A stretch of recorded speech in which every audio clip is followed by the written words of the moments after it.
Okay, తమ్ముళ్ళు హుషారుగా ఉన్నారు. మా ఆడబిడ్డలైతే పెద్ద సంఖ్యలో వచ్చారు, చాలా హుషారుగా ఉన్నారు. నేను చాలా సార్లు విశాఖపట్నం వచ్చాను, గాజువాక్ వచ్చాను, కానీ ఈరోజు మీ అభిమానం చూస్తా ఉంటే నాకు ఏమాత్రం అనుమానం లేదు. గెలవబోయేది ఎన్డీఏ కూటమి. మొట్టమొదటిసారిగా పార్లమెంట్ అభ్యర్థి, తెలుగుదేశం పార్టీ అభ్యర్థి, కూటమి బలపరుస్తున్న అభ్యర్థి భరత్ గారు, మీ అందరి అభిమాన నాయకుడు పల్లా శ్రీనివాసరావు గారు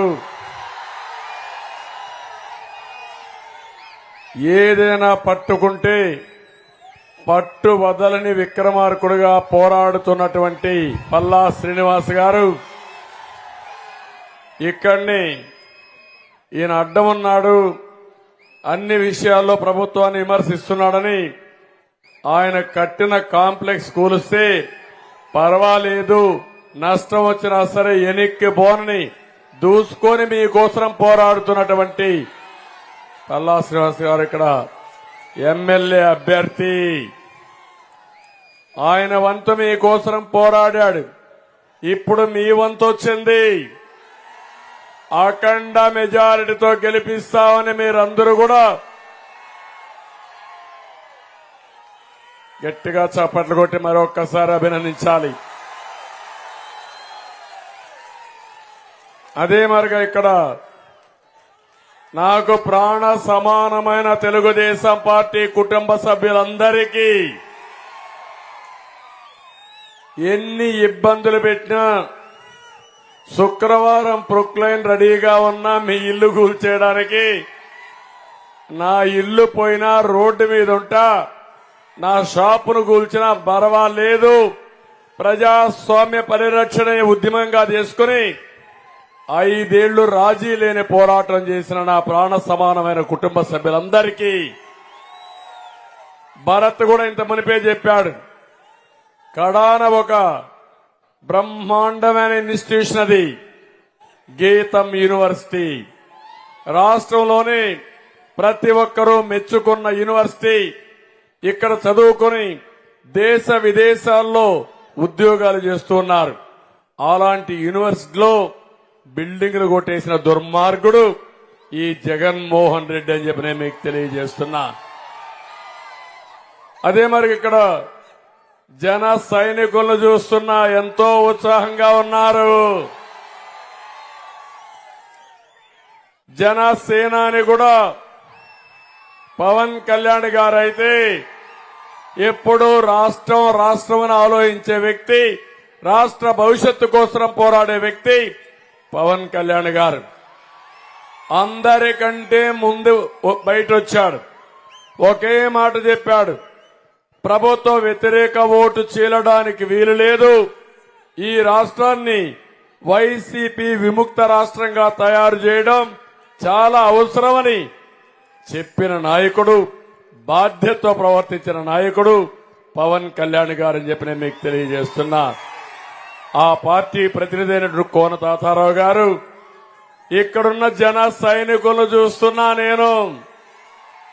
జన సైనికులు చాలా ఉత్సాహంగా ఉన్నారు.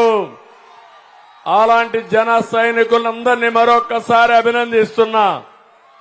ఇంకొక పక్క బీజేపీ, ఇక్కడే నరసింహరావు గారు ఉన్నారు.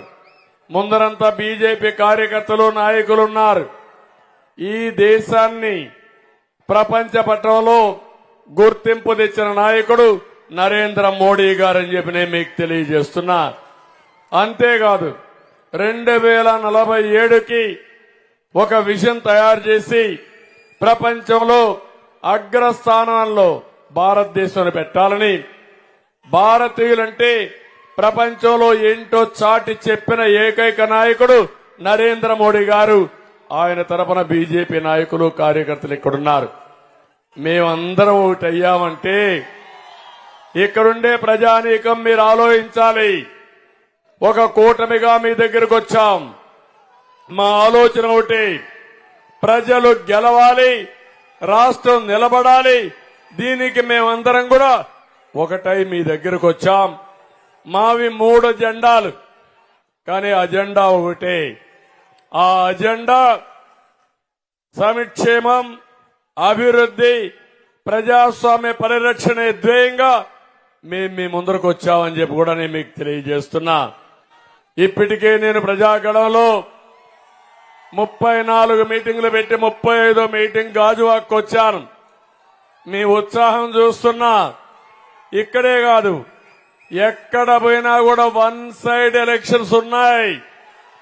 నెత్తిన పెట్టుకున్న కుంపటి ఎప్పుడు వదిలించుకుందామని మే 13వ తారీఖు కోసం మీరందరూ కూడా వెయిట్ చేస్తున్నారు.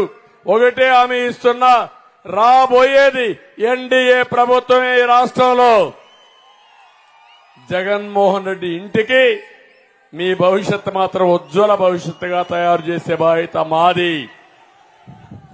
నేను ఒకసారి 83లో చూశాను ఇంత ఉత్సాహం మీలో, 94లో చూశాను.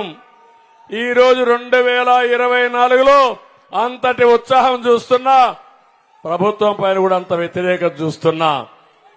నేను ఒకటే మీ అందరినీ కోరుతున్నాను, ఈరోజు ఉత్తరాంధ్రం చూస్తే నాకు చాలా అభిమానం. మంచి వాళ్ళుండే ప్రాంతం ఈ ఉత్తరాంధ్ర, అవునా కాదా అని మిమ్మల్ని అడుగుతున్నా.